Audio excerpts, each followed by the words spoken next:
elles ont été écrites pour notre instruction, à nous qui sommes parvenus à la fin des siècles. Cette semaine, nous verrons les fondements bibliques de l'interprétation typologique. Nous verrons comment les Saintes Écritures elles-mêmes fournissent des repères en la matière et comment la vie de Josué anticipe le ministère de Jésus. Je suis Chimène Lekunga et je suis accompagnée de notre pasteur, professeur Epoué Anani Patrick. Bonjour pasteur et bienvenue sur notre plateau. Alors pasteur, c'est vraiment un réel plaisir de vous accueillir alors que nous sommes en train d'étudier la leçon numéro 10 de l'école du sabbat qui a pour titre Le vrai Josué. Alors pasteur, lorsqu'on parle de vrai Josué, est-ce qu'il y a un faux Josué? Non, ça veut simplement dire qu'il y a un Josué qui dépasse le Josué terrestre. Il y a un Josué qui dépasse le Josué terrestre. Ou encore que le Josué terrestre a été un modèle pour un Josué céleste. Alors, pasteur, avant de rentrer dans le vif du sujet, est-ce que vous pouvez prier pour nous, s'il vous plaît?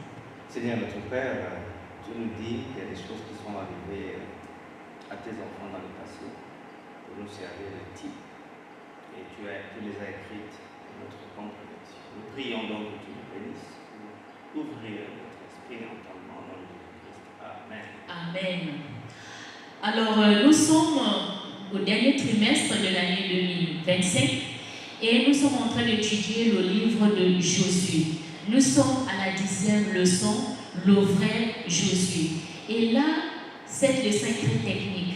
Heureusement, nous avons le professeur qui est avec nous et qui va vraiment nous aider à comprendre, n'est-ce pas, certains thèmes techniques que certains d'entre vous, en lisant la leçon ou encore en parcourant les Saintes Écritures, vous n'avez peut-être pas pu comprendre. Alors, pasteur, à chaud comme ça, là, la typologie biblique. Le verset d'1 Corinthiens 10, 11 dit: ces choses-là sont arrivées pour servir d'exemple. Le mot exemple ici, c'est typoi, donc type. On pourrait dire ces choses-là sont arrivées pour servir de modèle.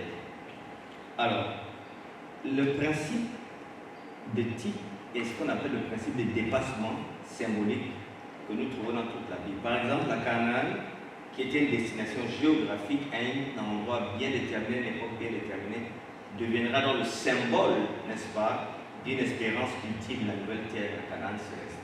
De même également le service du sanctuaire, où Jésus-Christ est dépeint de façon imagée par des symboles, le sacrifice d'autel, les lumières, et ainsi de suite, annonçait donc une réalité bien supérieure. C'est pour cela que Hébreux 9:11 va dire: mais Christ est venu comme souverain sacrificateur des biens à venir. Il a traversé le tabernacle plus grand et plus parfait qui n'est pas possible de peindre, c'est-à-dire qu'il n'est pas cette création. Dès lors, donc, la question fondamentale qu'on doit se poser: en quoi Josué annonce-t-il un accomplissement à venir? On peut même encore dire: quels sont les principes herméneutiques qui permettent de relier le récit de Josué, n'est-ce pas, à la réalité du Nouveau Testament, à Jésus-Christ? Est-ce que c'est dans l'arbitraire? Donc, cette leçon dont nous allons étudier les fondements de l'interprétation typologique. Comment donc nous pouvons, à partir des Écritures, avoir l'assurance que l'on ne se trompe pas ou que l'on fait de l'arbitraire? Je pense que c'est une leçon intéressante, mais en même temps. Alors, pasteur, merci beaucoup pour l'introduction. Nous avons le mot typologie biblique qu'on a ajouté. Pasteur, est-ce qu'en quelques mots, vous pouvez nous définir qu'est-ce qu'une typologie, s'il vous plaît? Alors, selon la leçon, les passages bibliques qui emploient des termes comme type du grec typos et antitype du grec antitypos désignent la manière dont les auteurs du Nouveau Testament, n'est-ce pas, établissent des liens entre le Nouveau et l'Ancien Testament. Par exemple, la typologie, selon ce sens, constitue donc une méthode d'interprétation qui considère que certaines personnes, écoute bien Chimène, personnes, événements ou institutions comme des figures qui préfigurent, qui annoncent Jésus-Christ ou d'autres réalités encore évangéliques. Par exemple, le type donc se rapporte à un antitype à la manière d'un moule. Un moule par rapport à la forme qu'il doit engendrer. Bien que le type en suggère les contours, c'est l'antitype qui réalise pleinement le sens. Donc il y a le type qui est l'ancien et l'antitype qui est le nouveau, qui est la réalité, qui est la finalité. Le type biblique est donc conçu comme un modèle divin qu'il ait existé concrètement dans l'histoire ou conceptuellement dans la tête des prophètes. Alors donc, il importe donc de souligner que les auteurs du Nouveau Testament ne confèrent pas des significations typologiques de façon arbitraire ou opportuniste. On ne peut pas dire que, bon, par exemple, on va dire Barnabas, c'est blanc. Il faut laisser la Bible parler.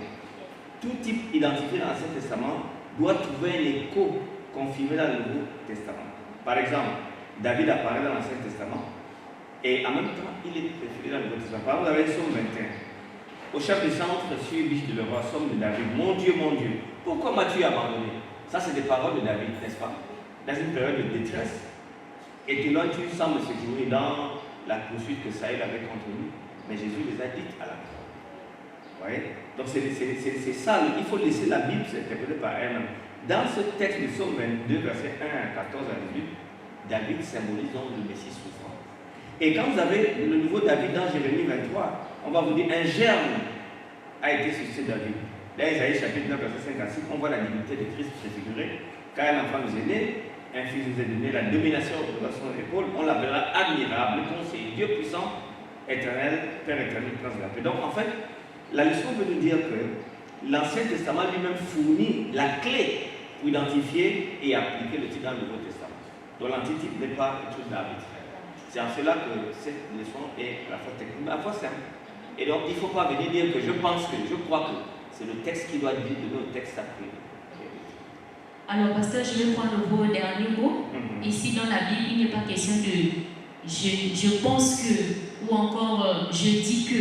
Il est question de il est écrit. Parce que ici, sur ce plateau, pasteur, on peut affirmer que la Bible est le seul livre qui est inspiré de Dieu. N'est-ce pas, pasteur? Parce que ce que vous donnez réponse à votre question. La Bible dit toute écriture, pas s'agrafer, toute écriture est inspirée de Dieu. C'est-à-dire en réalité, théopneustos, dans le grec dans lequel le mot inspiré arrive, en réalité si on fait une aberration théologique, c'est-à-dire qu'on va dire que toute la Bible est soufflée de Dieu. On donne l'impression que Dieu a laissé à l'homme une liberté, mais Dieu a soufflé à l'oreille de l'homme, ou par rêve ou bien par vision, ce que Dieu attend du prophète. Et le prophète, dans sa propre personnalité, son niveau d'étude, va mettre ça par écrit. Alors quand on étudie les Écritures, ici, Paul ne se réfère pas, dans 2 Timothée 3,16, le texte de Timothée 3,16, ne se réfère pas spécifiquement à l'Ancien Testament, mais à la déclaration de tous les écrits inspirés. Inspiré de Dieu signifie que Dieu est dans le ciel. Donc que ce soit dans l'Ancien ou le Nouveau Testament. Alors, pasteur, il y a une question qui me vient comme ça à l'esprit. Si la Bible est inspirée de Dieu, mais normalement, on devrait avoir un seul message. On devrait avoir une même interprétation. Mais on se rend compte qu'aujourd'hui, nous avons plusieurs communautés, plusieurs dénominations, pour ne pas dire plusieurs églises. Pourquoi est-ce que c'est ainsi? Pourquoi est-ce que nous interprétons la Bible de manière différente alors qu'elle est inspirée, elle doit avoir un seul message? Par exemple, la question est vraiment très profonde. Aux États-Unis seulement, vous avez 40 000 dénominations différentes. Église du Saint-Esprit, Église du Réveil, Église des Apôtres, Église néo, et on en passe. Mais la même Bible. Alors qu'est-ce qui se passe? La différence de toutes ces églises, c'est juste le mot interprétation. Nous avons un même texte, nous avons notre moi, notre culture, notre connaissance, notre compétence, et on impute à la Bible ce que nous pensons et nous créons un nouveau. Donc la raison, la Bible reste un livre tout à fait neutre, mais les hommes ne sont pas neutres parce qu'ils prennent des décisions, ils mettent des emphases sur certains courants, ils voient un verset qui peut être un verset normal, mais ils l'agrandissent et ils l'élargissent, et ça fait donc qu'on peut avoir des divisions basées sur un verset, sur la manière même de lire et de concevoir la Bible. Et à la fin, on a une multiplicité de...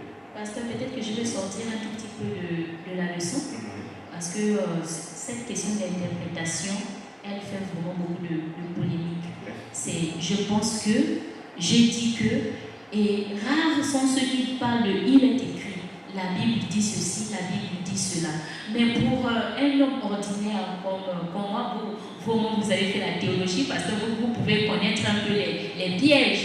Mais pour un homme ordinaire qui n'a pas forcément cette connaissance-là, comment est-ce que cette personne peut arriver à déchiffrer que ce qu'on est en train de me dire encore, ce qui est écrit, c'est la vérité ou encore c'est du mensonge? C'est très simple. Dans 1 Corinthiens 4,6, Paul et Apollos nous ont donné un principe simple.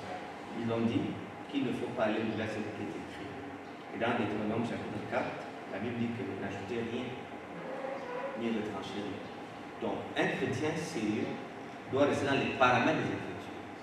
Un chrétien sérieux doit prendre la parole de Dieu comme étant la pensée de Dieu. Et quand c'est la pensée de Dieu, il ne peut pas dire, pour moi l'Ancien Testament, ce n'est pas biblique. Pour moi, c'est le Nouveau Testament. Il y a même d'autres qui disent dans la Bible, s'ils ne voient pas ainsi par l'Éternel, ouais, donc on s'est créé des canons. Et quand vous avez 10 personnes, chacun son canon, s'ils ont un débat sur n'importe quel sujet, vous avez 10 réponses différentes. Mais si 10 personnes prennent la parole telle qu'elle, la Bible telle qu'elle, ne vont pas au-delà de ce qui est dit dans la parole, ils arrivent au même conclusion. Ils peuvent se trouver à New York, à Mouila, au Gabon, en France, à Paris, à Lyon. Les mêmes principes amènent les mêmes réponses. Mais donc, le problème, non, ce n'est pas la Bible en elle-même, mais c'est les méthodes que nous appliquons à la Bible, comment nous trouvons des réponses, et nos préférences, et nos... Voilà donc qui crée les réponses. Pasteur, est-ce que vous pouvez donner un petit conseil avant d'avancer dans notre étude? Lorsque nous lisons la Bible, qui est la parole de Dieu, quelle est la stratégie ou quelle est la méthode à appliquer pour que nous puissions rester justement dans le message que le Seigneur a donné dans un verset quelconque? Première chose, le Saint-Esprit nous conduira dans toute la vérité. La parole de Dieu est un livre spirituel en lui-même. Tous les versets de la Bible sont parce que c'est lu par l'Esprit. C'est l'Esprit qui nous les a donnés. Donc il est spirituel. La Bible est spirituelle. Donc il y a l'écrit, la narration, le type, le genre. Vous ne pouvez pas interpréter le psaume comme vous interpréterez le livre de Matthieu qui est une narration. Donc il y a différents genres. C'est juste un peu d'intelligence et le bon sens qui est la chose la mieux partagée au monde. Un peu de bon sens, vous arrivez toujours à la vérité. La difficulté maintenant de ne pas trouver la vérité, c'est quand l'homme se substitue à Dieu et décide de choisir ce qu'il veut, ce qu'il ne veut pas. Comme Ève a fait, elle a décidé d'écouter le serpent. On en est arrivé à ce que nous savons. Donc, le conseil que je donnerai à toutes les personnes qui s'approchent de la Bible, c'est d'enlever leurs chaussures lorsqu'elles rentrent dans les Saintes-Écritures. Et c'est laisser enseigner tant par les écrits et par le Saint-Esprit qui a promulgué ces écrits et qui les guidera toujours vers la bonne vérité. Et la Bible dit, dans le Thessaloniciens chapitre 2, il dit ceux qui n'aiment pas la vérité, qui n'ont pas aimé la vérité, généralement, Dieu les égare, permet, je ne veux pas Dieu les égare, mais Dieu permet qu'un esprit d'égarement les amène toujours à la perdition. Donc la Bible est un livre très sérieux. La Bible est un livre très sérieux. Donc nous avons retenu que lorsque nous voulons ouvrir ce livre saint, il est mieux pour nous d'aller sans préjugés, n'est-ce pas, pasteur? Laisser le Saint-Esprit nous instruire. Et là, nous ne pourrons pas tomber dans son opinion personnelle, mais c'est l'opinion du Seigneur qui parlera. Pasteur, nous restons encore dans le livre de Actes, chapitre 7, verset 37. C'est ce Moïse qui dit aux fils d'Israël, Dieu vous suscitera d'entre vos frères un prophète comme moi. Pasteur, je n'ai pas bien compris. Moïse qui a prononcé ces paroles, c'est que lorsque Jésus va venir, Moïse était déjà mort. Mais on nous dit que ce Moïse dit que l'Éternel suscitera parmi ses frères un prophète. Et on va dire lorsqu'on avance un peu plus loin, c'est Jésus justement qui est ce prophète. Est-ce que réellement c'est Jésus justement qui était l'ultime personnage dans cette prophétie de Moïse? Dans Deutéronome 18, verset 15, quand Moïse écrit, Jésus était son service, ses serviteurs bien son aide. Donc il ne se référait pas à Jésus, il se référait à quelque chose de plus grand que lui. Ici, il s'agit d'une allusion au Messie. Parce que quand vous avez le livre de Jean, chapitre 1, verset 25 par exemple, il l'interrogeait et lui dit, pourquoi donc baptises-tu si tu n'es pas le Christ, ni Élie, ni le prophète?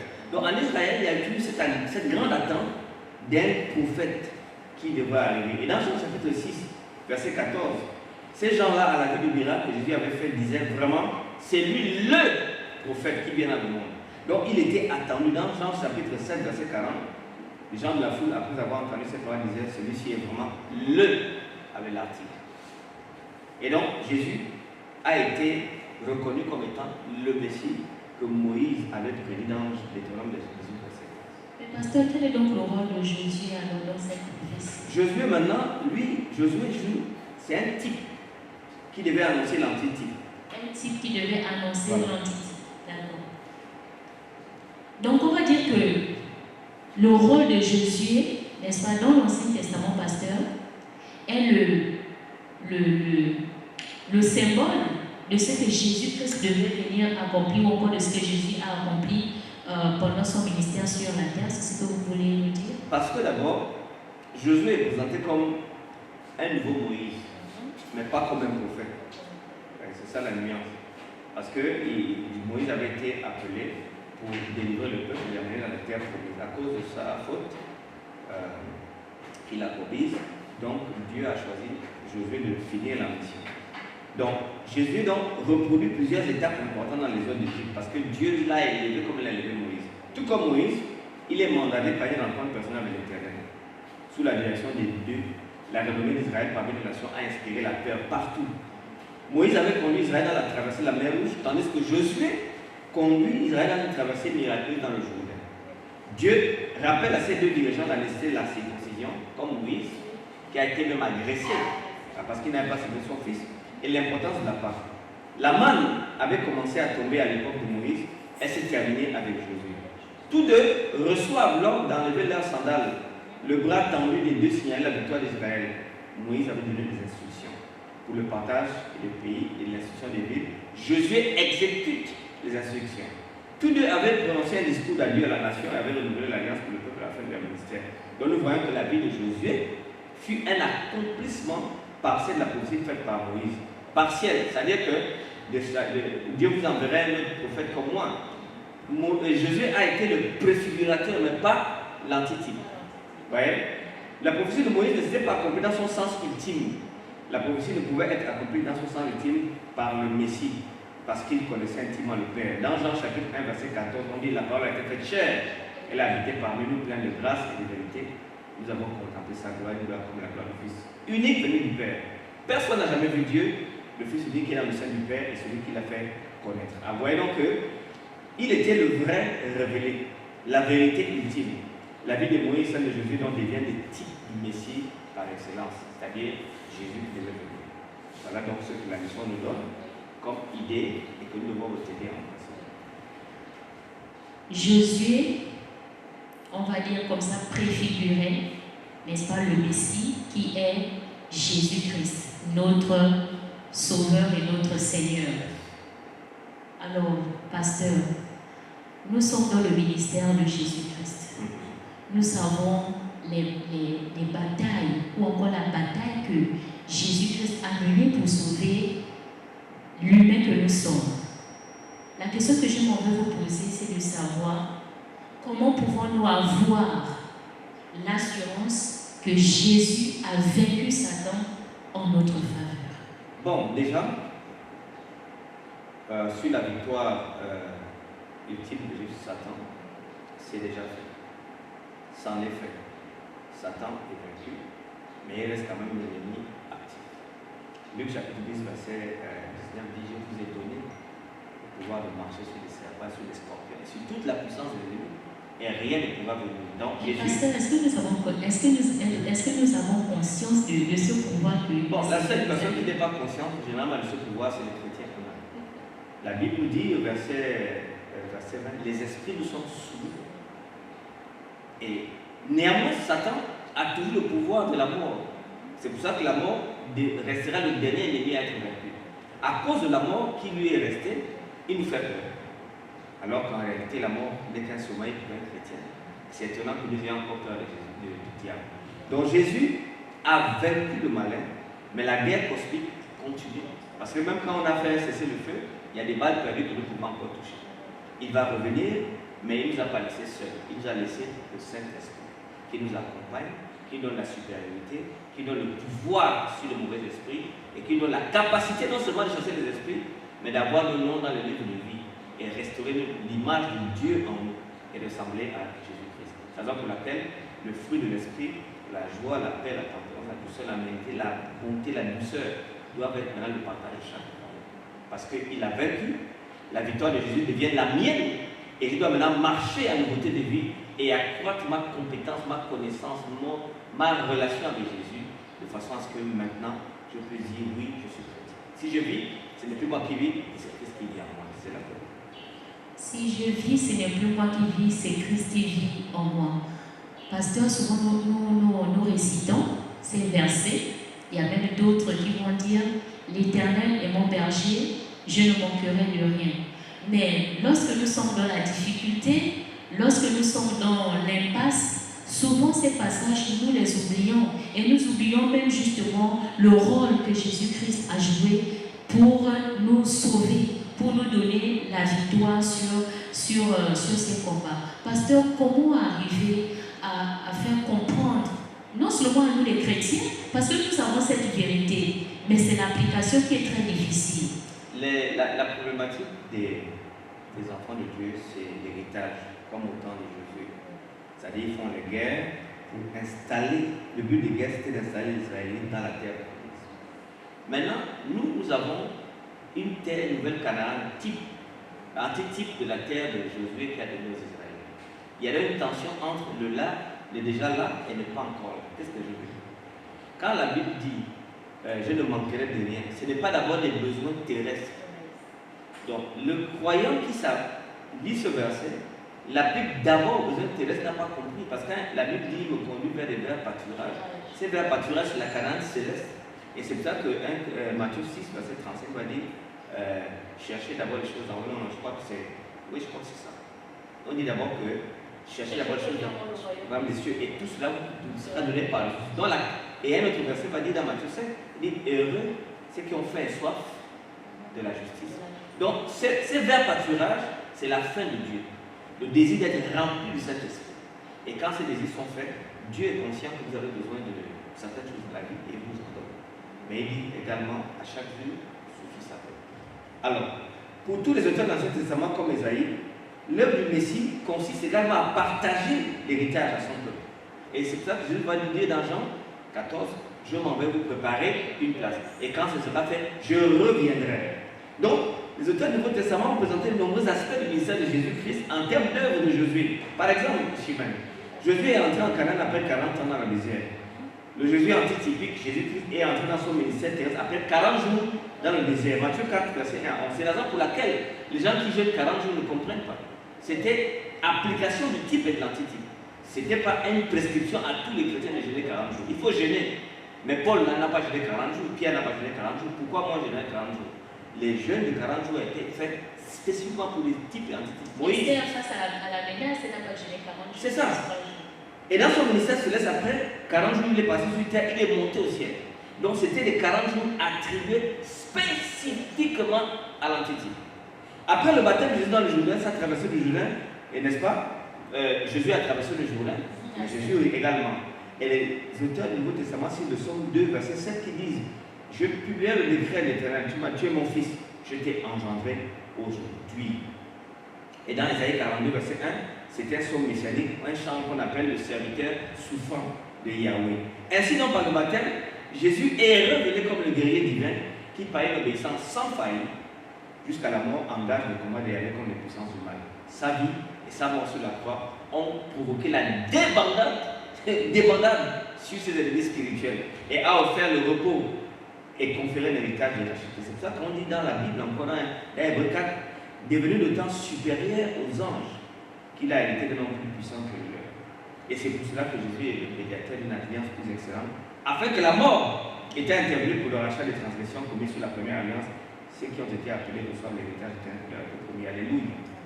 Voilà ce que Jésus-Christ, l'archétype, fait, mais en préfigurant le type qui était Jésus. C'est vraiment merveilleux de voir comment la Bible s'explique en elle-même. Nous ne comprenons pas pourquoi est-ce que nous allons toujours chercher des explications. Or, au-delà même de ce que le Seigneur ne nous a pas révélé. Or, ce qui est révélé, le Seigneur donne également l'explication.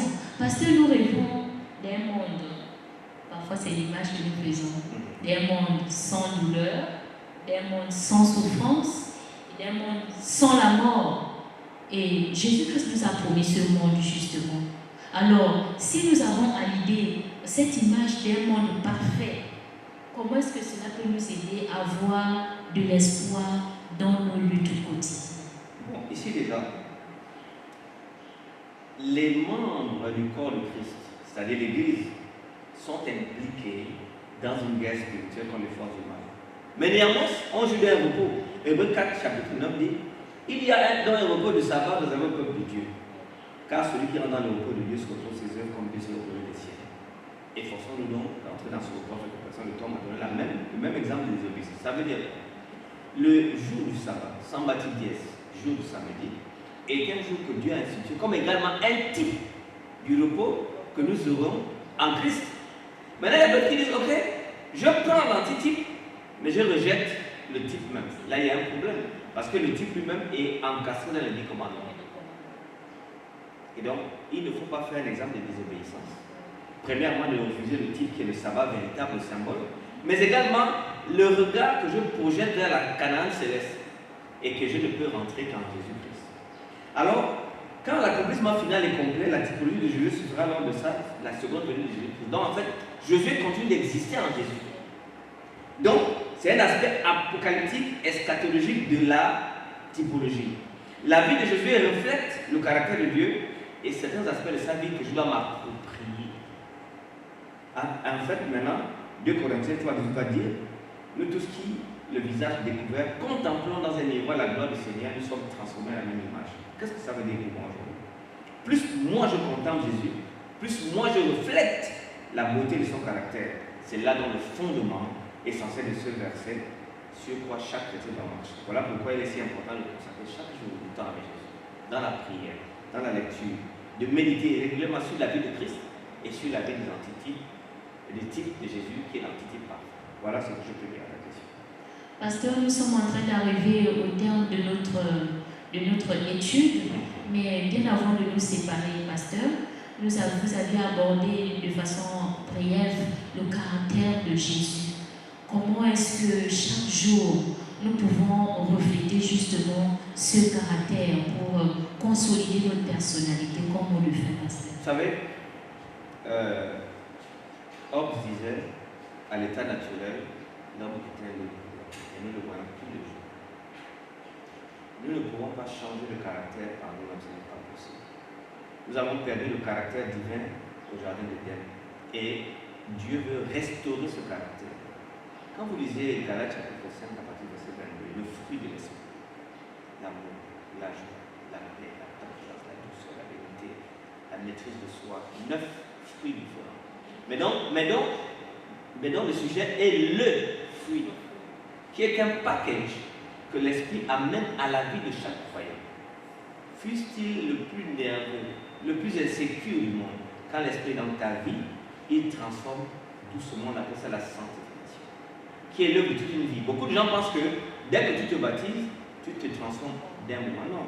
Jacob avait mis 22 ans avant de se convertir réellement au torrent de Jacob. Lorsqu'il a rencontré l'ange avec qui il a lutté, ça a pris du temps.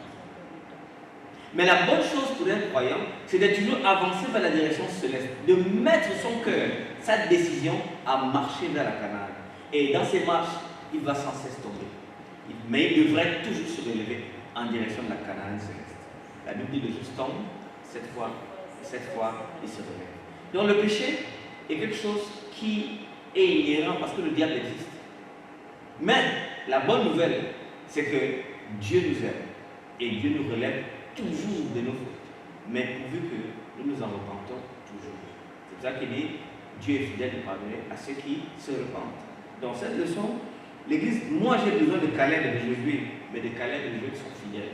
Et je ne dois pas regarder leur vie comme des fardeaux, mais comme des exemples. Et en cela, quand je le fais, maintenant il me mène à l'exemple parfait qui est Jésus-Christ. Merci beaucoup, pasteur, pour ces échanges enrichissants. Et nous croyons également que nos amis qui nous suivent également ont été enrichis par ces paroles.